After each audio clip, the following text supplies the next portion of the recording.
হরে কৃষ্ণা, জয় মাতারা। সবাইকে আমার শ্রদ্ধা। আশা করি সবাই ভালো আছেন।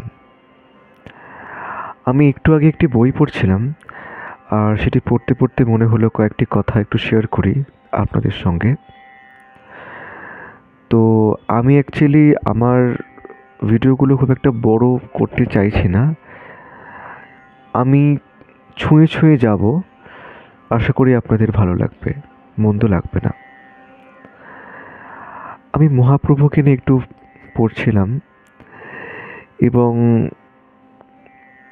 ভারতীয়, বিশেষ করে বাংলার সমাজে, সাহিত্যে, সংস্কৃতিতে, সঙ্গীতে, শিল্পে, ধর্মে, দর্শনে, বিভিন্ন ক্ষেত্রে শ্রী চৈতন্য মহাপ্রভুর প্রত্যক্ষ এবং পরোক্ষ ভূমিকা রয়েছে, এবং তা কিন্তু অত্যন্ত গুরুত্বপূর্ণ।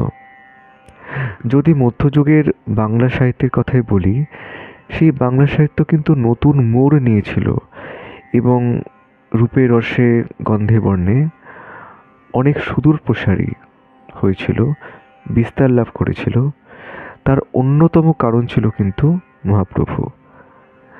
তাঁর জীবন তো বটেই, এবং তাকে ভিত্তি করে, তার প্রেম ধর্মকে ভিত্তি করে, রাধাকৃষ্ণের লীলাকে ভিত্তি করে যে সাহিত্য রচিত হয়, যে পদাবলী রচিত হয়, যে বৈষ্ণব পদাবলী, মানে অন্যতম সম্পদ বাংলা সাহিত্যের, এগুলি যে রচিত হয়েছিল, সেগুলি কিন্তু সর্বকালীন হয়ে উঠল। এবং তার মধ্যে একই সঙ্গে ট্র্যাডিশন, বিরহ, প্রেম, আধুনিকত্ব সব কিছু মিলেমিশে একসঙ্গে অবস্থান করছে। তো মহাপ্রভুর যে অদ্ভুত জীবনচরিত যদি আমরা দেখি, যত দেখি তত অবাক হয়ে যাই। তিনি তো একজন অদ্ভুত ব্যক্তি ছিলেন, এবং তাকে মানা হয় রাধাকৃষ্ণের যুগল অবতার। মানে একই দেহে রাধা এবং কৃষ্ণ, তাদের সম্মিলিত রূপই হলেন শ্রীকৃষ্ণ চৈতন্য মন মহাপ্রভু। তো তিনি তার জীবন দিয়ে, তার জীবনের গতি দিয়ে, তার উপদেশ দিয়ে, সমস্ত কিছুর মাধ্যমে একটা অদ্ভুত ধর্মীয় দার্শনিক ভিত্তির বিস্তার ঘটিয়েছেন। তবে একথাও ঠিক, তিনি মূলত একজন সাধক ছিলেন। তো তো সাধকের পক্ষে, কোনো মহা সাধকের পক্ষে বাস্তবিক জগতে নেমে এসে সেই বাস্তবিক জগতের মতো যে কোনো ধর্ম, দর্শন বা নীতির প্রচার সম্ভব হয় না। তো সেটা কিন্তু তিনি নিজেও অ্যাক্টিভলি করতে পারেননি। এবার আমি আসছি খুব গুরুত্বপূর্ণ প্রসঙ্গে। শ্রী চৈতন্যদেবের দ্বারা অত্যন্ত প্রভাবিত যে 6জন মহাপুরুষ বা 6জন গোস্বামী, যাদের বলা হয় বৃন্দাবনের ষড়গোস্বামী, তারা চৈতন্যদেবের ধর্ম, বাণী তথা যে গৌড়ীয় বৈষ্ণব ধর্ম, তার যে মহিমা, এটিকে ভারতব্যাপী করে তুলেছিলেন, সারা ভারতে ছড়িয়ে দিয়েছিলেন। তাদের কথা একটু আসি, সংক্ষেপেই বলি। তো তারা কিন্তু প্রত্যেকেই অত্যন্ত প্রভাবিত ছিলেন মহাপ্রভুর দ্বারা, এবং সংস্কৃত ভাষায় ও বাংলা ভাষায় তারা বিভিন্ন বই লিখলেন, যে বইগুলি কিন্তু গৌড়ীয় বৈষ্ণব ধর্মের আকর আমরা বলতে পারি। এবং তার মধ্যে ধর্ম, কাব্য, কবিত্ব, দর্শন, যৌক্তিকতা, বিভিন্ন বিষয় রয়েছে, প্রচুর ডাইমেনশনস রয়েছে।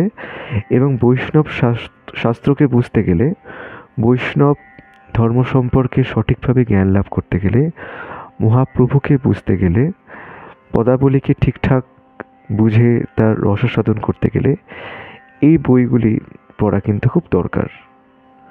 এই বইগুলি পড়লে অনেক মনের অন্ধকার দূর হয়, এবং মন অনেক শান্ত হয়, অনেক একমুখী হয়। তো এই যে বৃন্দাবনের ষড়গোস্বামী আমি যে বললাম 6 জন গোস্বামী, তারা কে কে ছিলেন, তাদের নাম কি ছিল? সনাতন গোস্বামী, রূপ গোস্বামী, জীব গোস্বামী,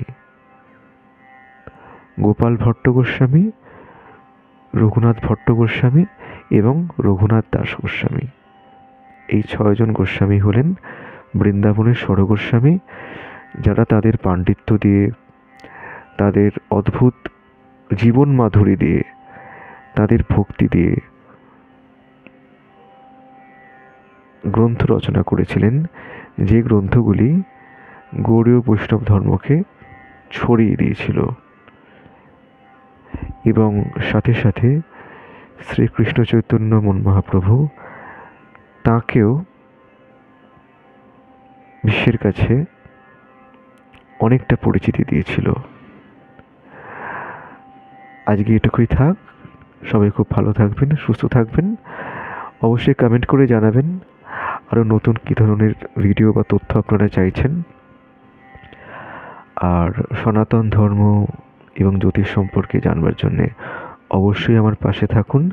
চ্যানেলটিকে সাবস্ক্রাইব করে নিন খুব তাড়াতাড়ি, নোটিফিকেশন বেল অন করে নিন অবশ্যই, যাতে আমি যে কোনো ভিডিও বা শর্ট দেওয়া মাত্রই সবথেকে আগে সেটি পৌঁছে যায় আপনার কাছে। লাইক করুন, শেয়ার করুন এবং অবশ্যই কমেন্ট করে জানান আরও নতুন কী ধরনের তথ্য আপনারা চাইছেন। খুব ভালো থাকবেন সবাই। জয় মা বাগলামুখী।